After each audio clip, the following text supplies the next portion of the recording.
preliminary work. She goes back and forth with Civil Court. Civil Court is with us this morning as well. We're going to have as lengthy of a discussion on this subdivision as we can. I've got some questions prepared based on some concerns that I've heard from locals in the area over the past couple of weeks.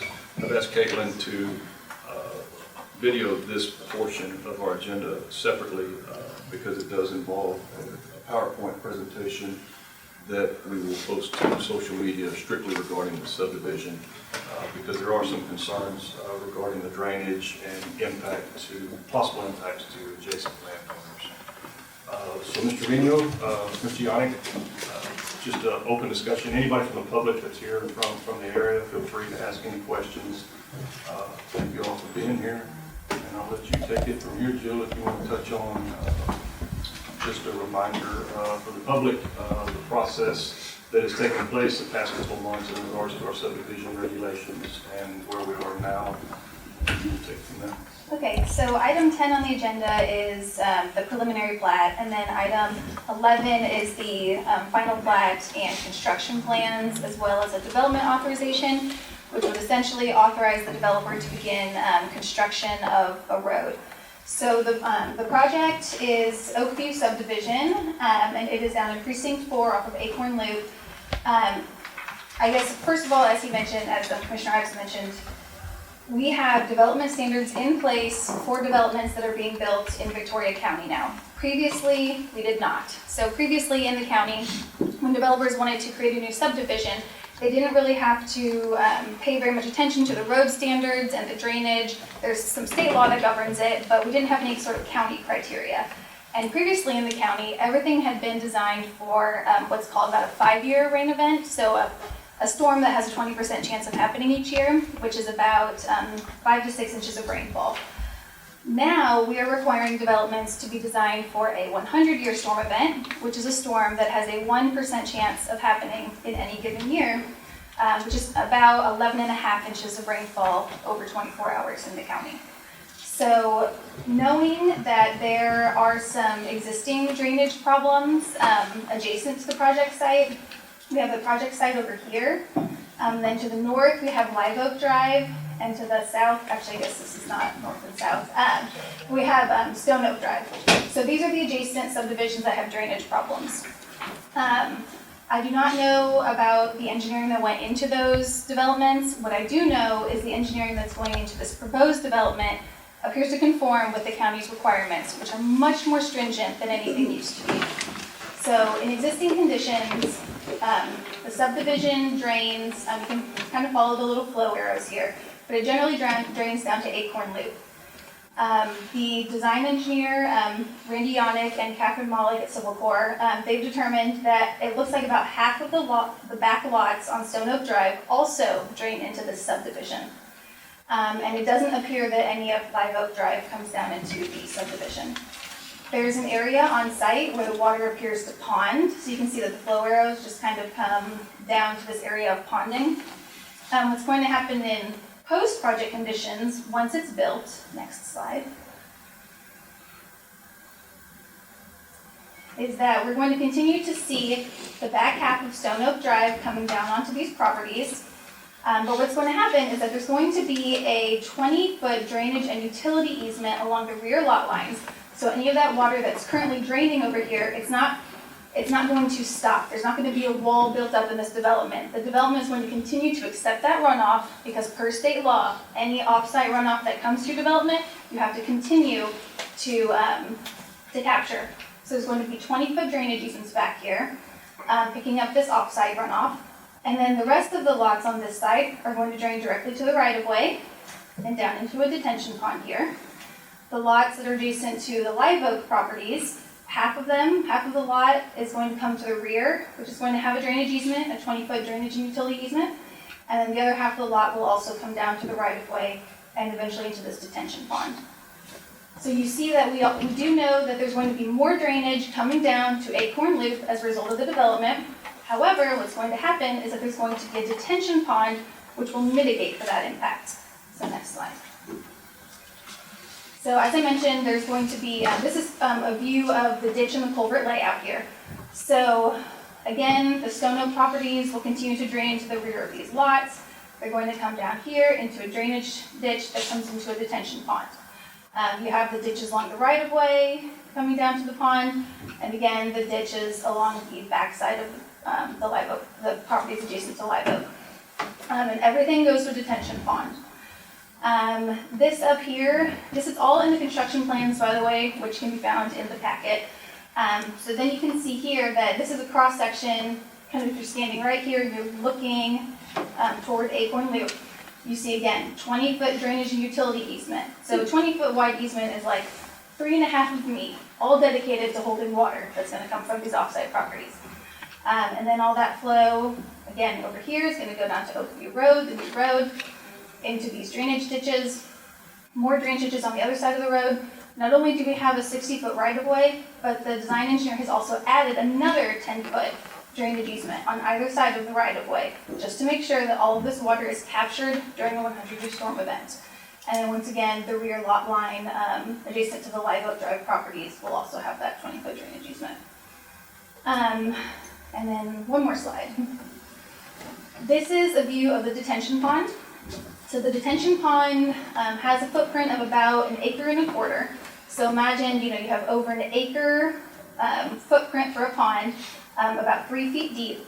What's going to happen is all of the water from the subdivision is going to come to this pond. This is where it's going to sit until it can be released through the detention pond outlet pipe and then down into Acorn Loop. The pond, what happens with detention ponds is that they essentially hold the water and they choke it down to a point where the flow that's released from the pond is no more than the flow that was released out of the pond in original conditions.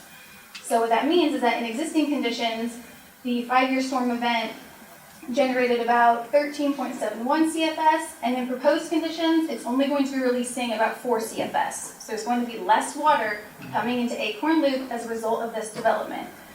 When we were reviewing this development, we talked with the design engineer, and we discussed, make sure all of your T's are crossed, your I's are dotted, make sure that you are not going to cause any sort of adverse impact to both the county's property in Acorn Loop, as well as any of these adjacent property owners on either side of the development, because we want to make sure that we're not going to exacerbate any existing drainage issues.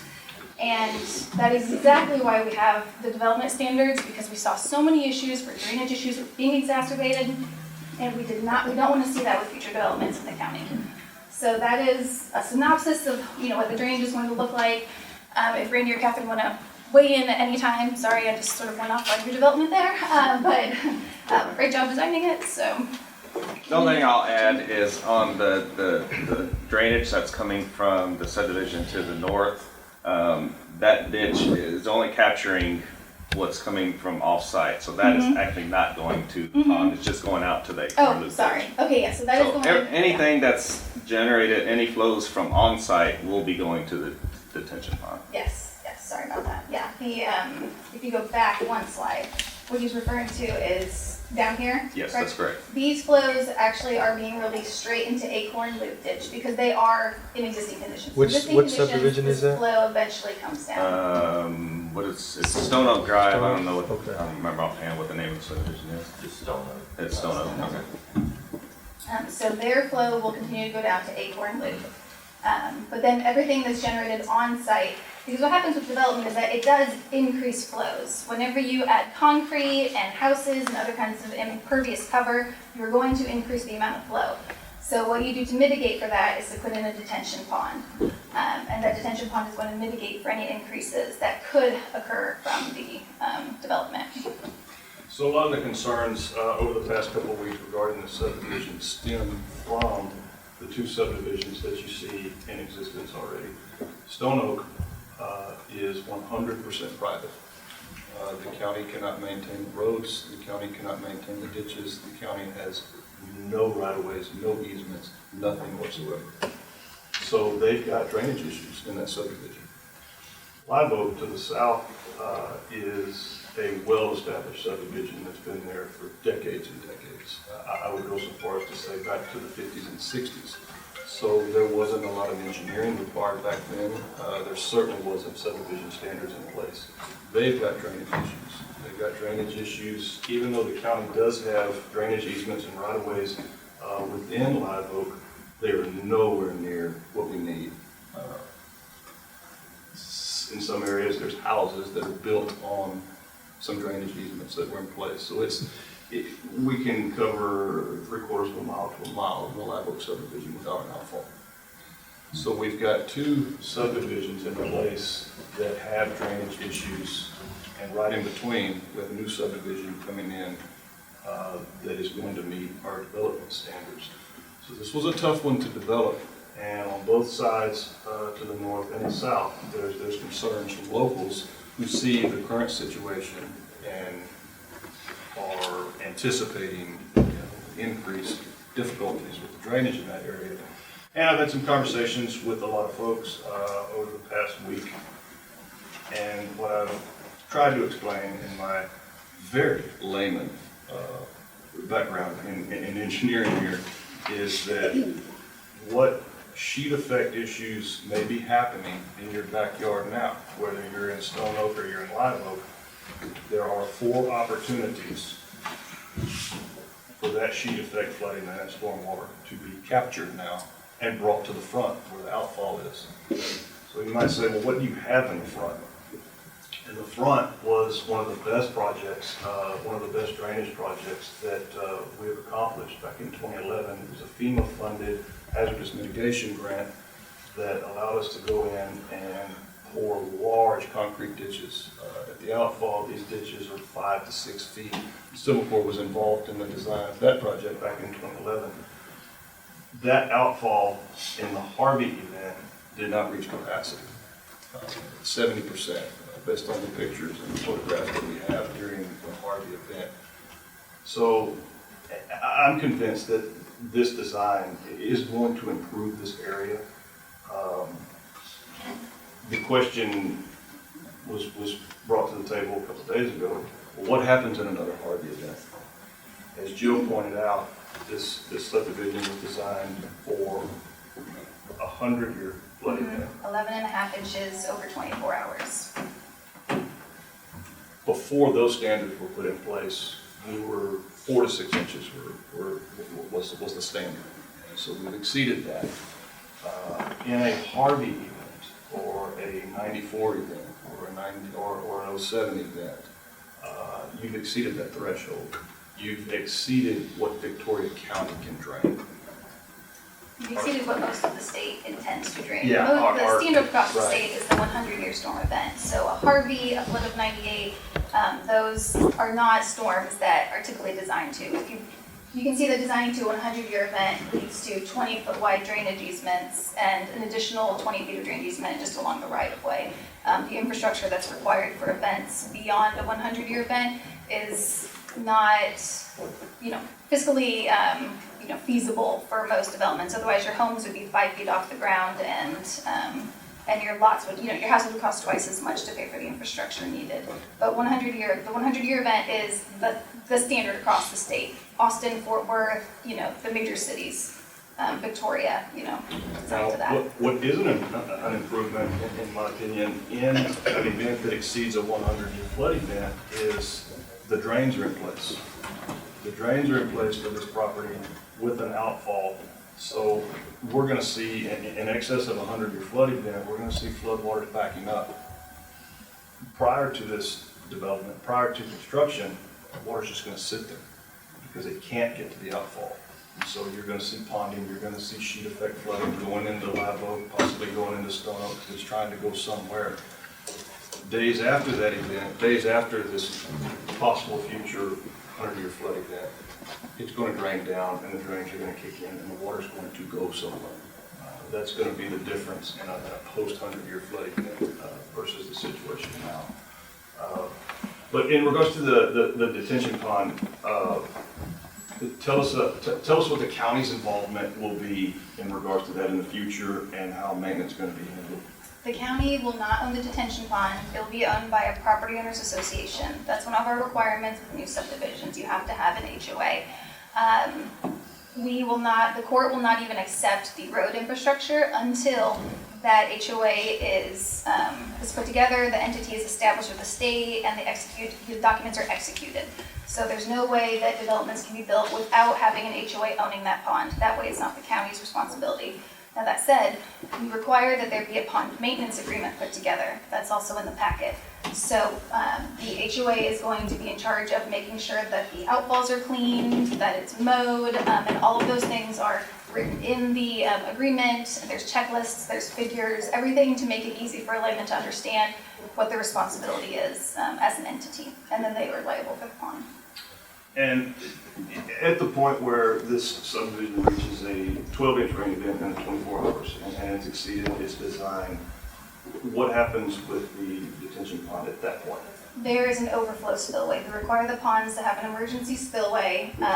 This one, I believe, is right over here. And basically what will happen is that the water will come over this overflow spillway and into Acorn Loop. But that's anything in excess of the 100-year event. Anything within the 100-year event and below is going to stay within the pond.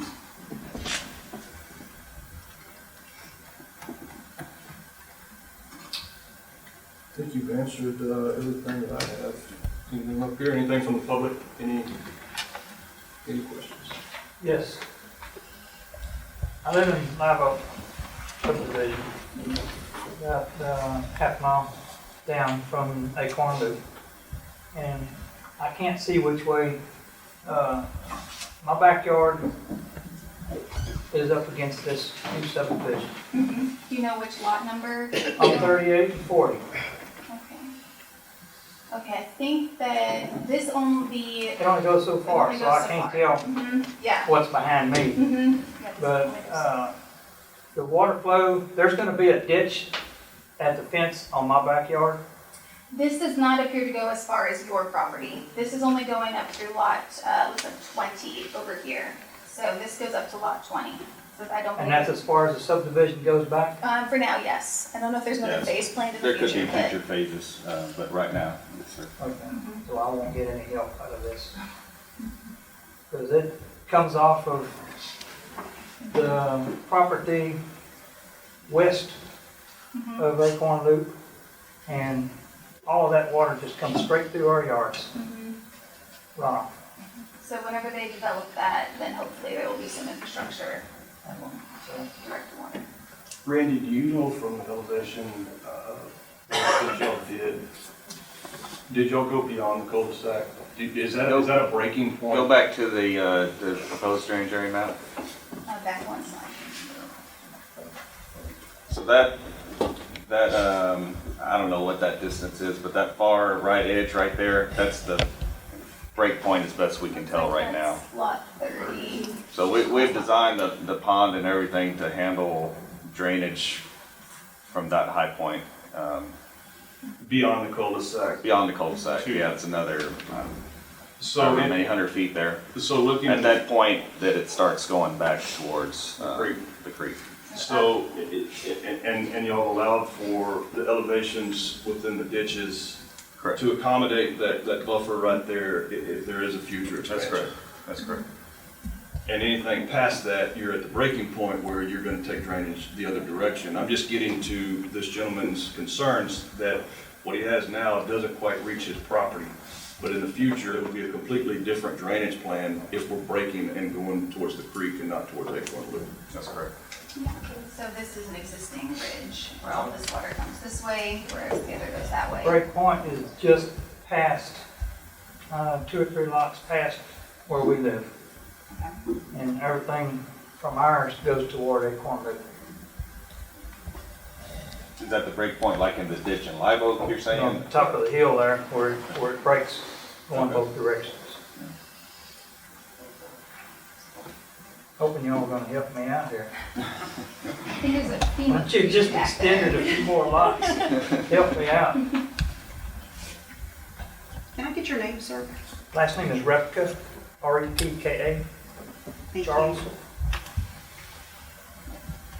And that possible future development behind Mr. Repka's property, that would require a drainage plan like this? Yes, Okay. yes. Which would, again, we would confirm. that it So this would be, there would be further phases. Correct, Randy? I mean, you would treat the next one as another phase or a complete new subdivision? Another phase. Another phase, Assuming it's Both the same phase property two. owner and everything. yeah. Is that, take into consideration the extra distance that you're gonna have to provide drainage for up to this retention pond?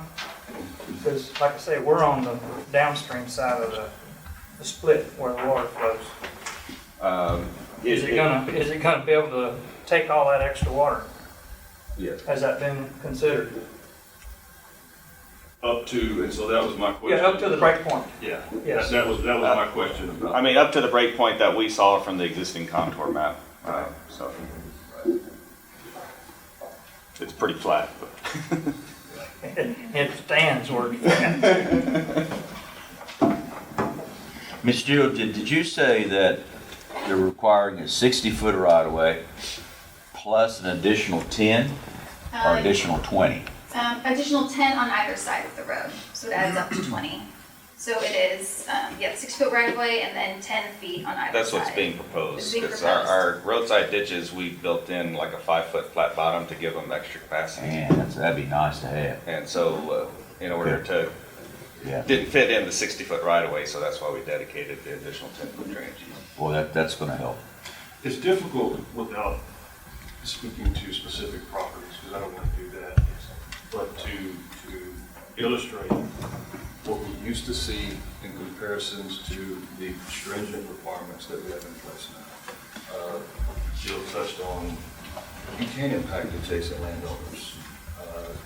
We've got standards in place that prevent these types of concerns. You can't pull the trigger on a subdivision and just flood all your neighbors out based on what you built. You simply can't do that. Not anymore. Not anymore. Correct.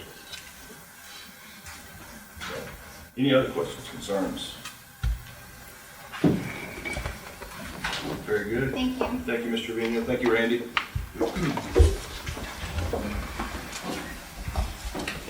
Move for approval on item 9. I'm sorry, item 10. Item 10. Okay, so we have a motion and a second for the approval of item 10. Is there any further discussion on that? Questions for the engineers? Feedback from the public?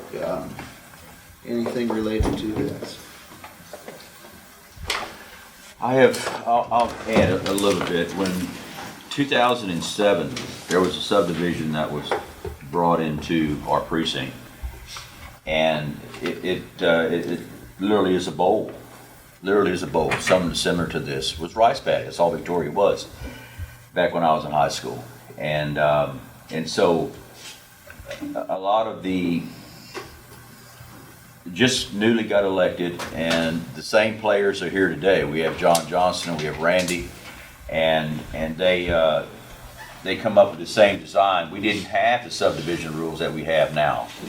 This was inside the ETJ. This is outside the ETJ. ETJ is a 3.5 mile radius around the city limits.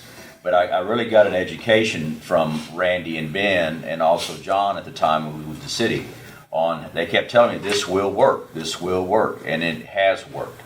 And now we're looking at 13 years of 3 or 4 phases of that subdivision, and it continues to work, and it continues to help the whole entire area out by having that subdivision inside with the retention pond, with the huge swells and drainage ditches. So the system and hopefully is some assurance for y'all that it will work. You know, the guys, they go out there on the lasers and stuff like that, and they really know what they're doing. So it's and really hats off to Randy and John and Ben for having a model subdivision where it is in our precinct with roughly the same design. So Yeah, and this isn't just an in and out process. We spend good money with Jill to provide oversight based on our regulation. How long have y'all been working on this? When did y'all 6 to first 8 months? Yeah. Back and I think August was when they first submitted it. August. So, So it's a lot of time, it's a lot of money. There is a lengthy review period. No stones left unturned, so I appreciate that. So, Clint, you mentioned that one of those subdivisions was privately owned, Correct. so the county never adopted those roadways or drainage easements. So that was back before subdivision regulations, and I dealt with a handful of those. I call them private subdivisions, even though legally in the local government code, there's no provision for a private subdivision. I personally call them private because everything behind the public road is private. There is no public right-of-ways, there is no public road, there are no drainage easements. Essentially, before we put our regulations in place, it was the cheapest and quickest way to pull the trigger on a subdivision. If you picked up 20 acres, lay a gravel road down the middle, plat it, break your acre and a quarter out, it comes to us, we record the plat, and that's where it stops. There's no road standards to be achieved because they kept it private.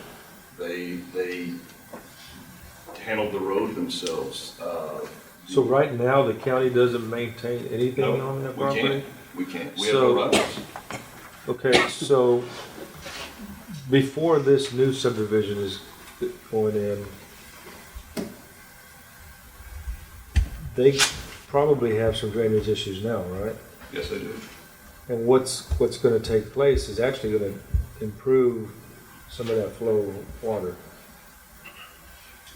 So the concern of Mr. Repka is, I mean, he's not concerned that this isn't gonna work. His concern is, are you guys going far enough for me?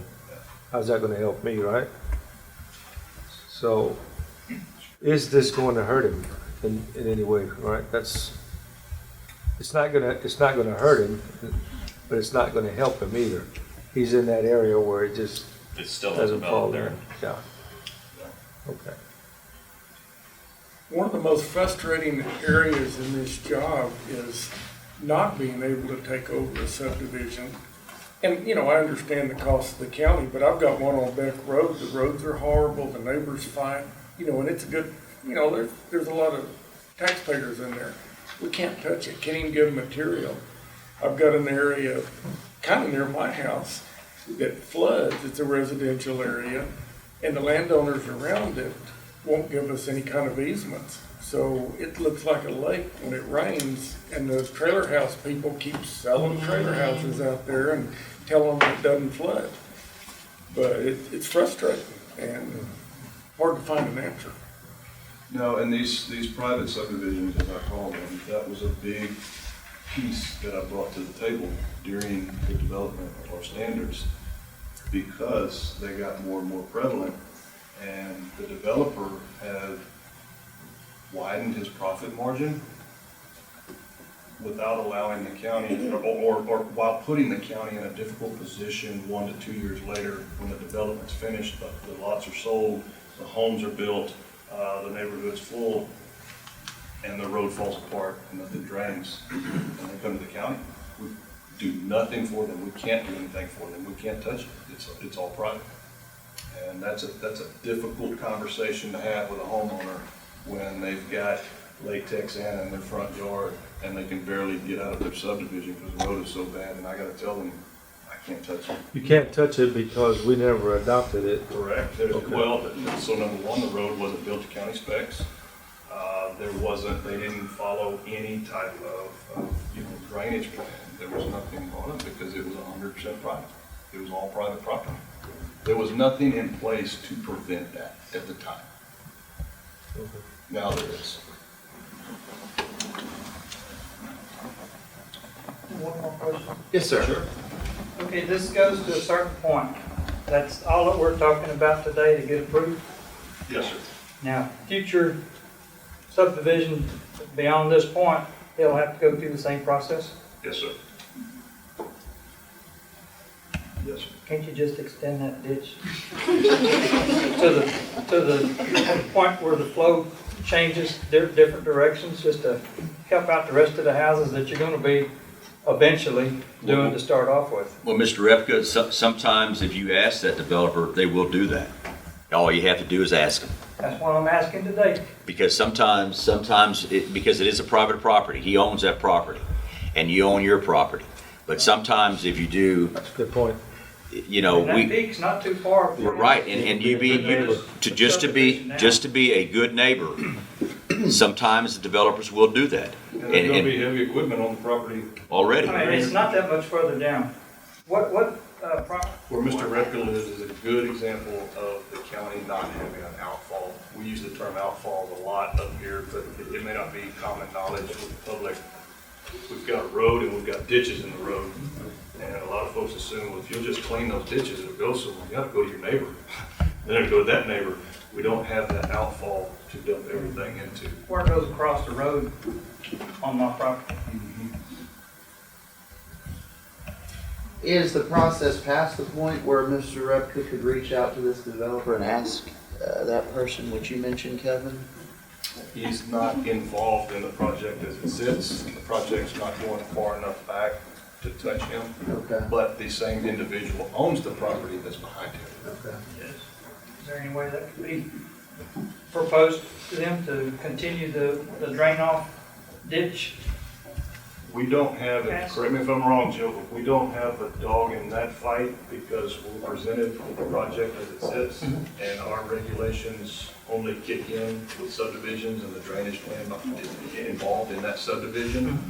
So going back kind of to my talking points on the Stone Oak private property difficulties, everything behind this project is private property. We are limited to the boundary of the property to, I think the property line is about here. So that's all that this is, the court is legally limited to discussing, taking action on. This back here being a separate property owned by that same individual, that would be a separate conversation you could have because that is still private property that isn't going to be developed and they can do to do with drainage as long as it doesn't adversely impact anyone. We can't, the county cannot enter private property in an effort to gain private property.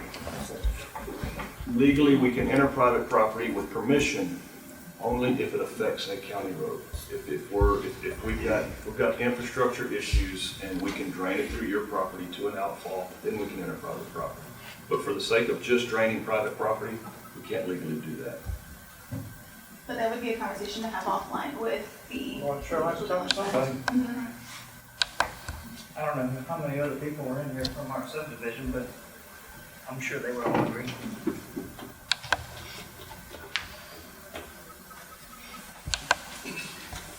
Okay, we had a motion and a second on that. Any further discussion or questions, feedback?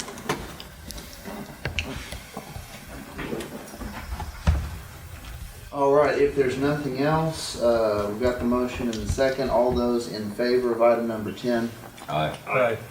Any opposed? That motion is approved.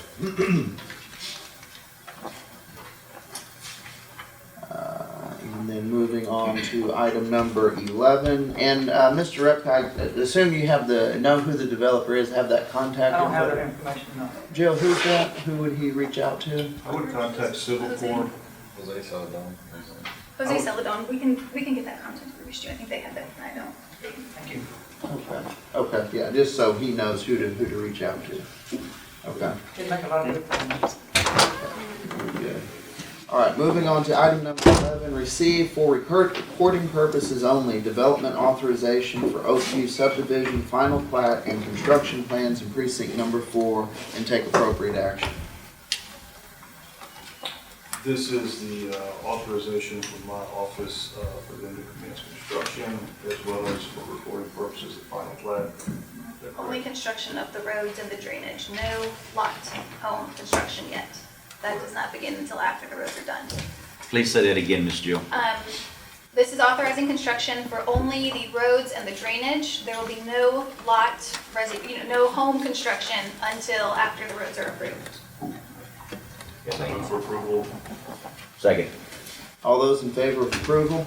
Aye. Any opposed? Motion approved. Heidi, I will need to sign that and